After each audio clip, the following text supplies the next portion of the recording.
வாழ்க்கையில் இந்த மனுஷனை கூட படமே பண்ணிடவே கூடாது அப்படின்னு நான் நினச்சேன். நானும் இவரோட படமே பண்ணக்கூடாதுன்னு நினச்சேன்.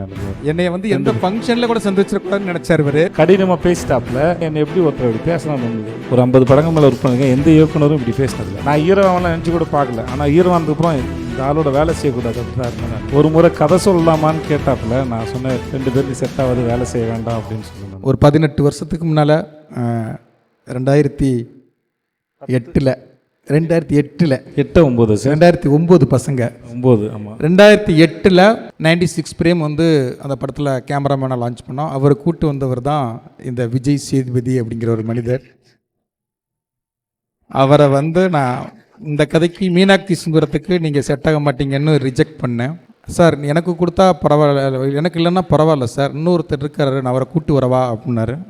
கூட்டு வாங்க பிரதர் அப்படின்னு அவர் அனுப்பிச்சு வச்சவர் தான் விமல்.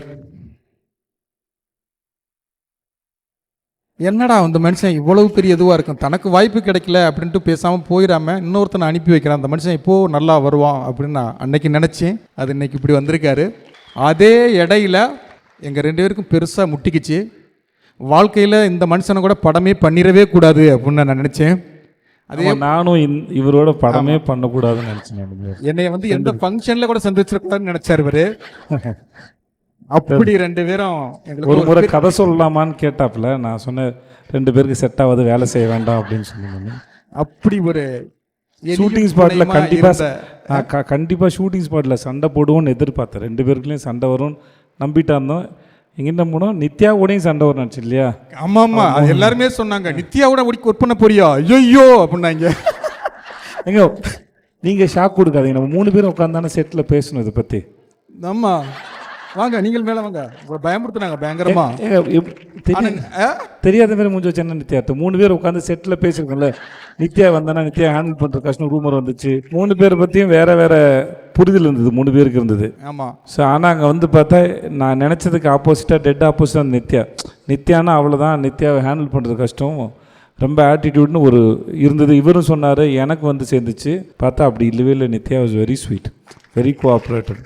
இவரோட கண்டிப்பாக சண்டை போடுவேன், டார்ச்சர் பண்ணுவார்னு எல்லாரும் சொன்னாங்க. ஆனால் வந்து இவர் மனுஷன் ஒரு ஷெட்யூல் முடித்ததுக்கப்புறம் வந்து ரொம்ப அழகான நிஜமாக ஷூட்டில் வந்து, அதாவது தீபாவளிக்கு முன்னாடி நாள் வரைக்கும் ஷூட்டு, நைட் ஷூட் வேறு, மழை வேறு பெய்யுது. ஷூட்டிங் நோட்டில் மழை பெஞ்சிச்சுன்னா ஷூட்டிங் நிப்பாட்டுவாங்க இல்லையா வழக்கமாக. அந்த நாகரிகம்லாம் அவர் கிடையாது. இவ்வளோ எந்த விதமாக அது கிடையாது. சார் உடனே அந்த காஸ்டியூம் மாற்றுங்க. நிஜமாகவே டின்னர் பிரேக் லஞ்ச் பிரேக் விட்டு தான் ரொம்ப கம்மி. அதெல்லாம் அவருக்கு வரவே வராது போல் இருக்குது. ஏன் இல்லை, அவர் எழுதி படிக்க மாட்டார் போல் இருக்குது. டின்னர் பிரேக் லஞ்ச் பிரேக் அப்படி. அந்த சமயத்தில் தீபாவளிக்கு மட்டன் வந்து பக்கத்தில் அறுத்துட்டு இருந்தாங்க. வாசனை நல்லா இருக்குன்னு எட்டி பார்த்ததுனால எங்கள் 3 பேருக்கு ரத்த பொரியல் கொடுத்தாங்க. ஆக்சுவலாக வந்து அவங்க இலவசமாக கொடுத்தது தான் அன்றைக்கி நைட்டு. இந்த உண்மை அதுதான்.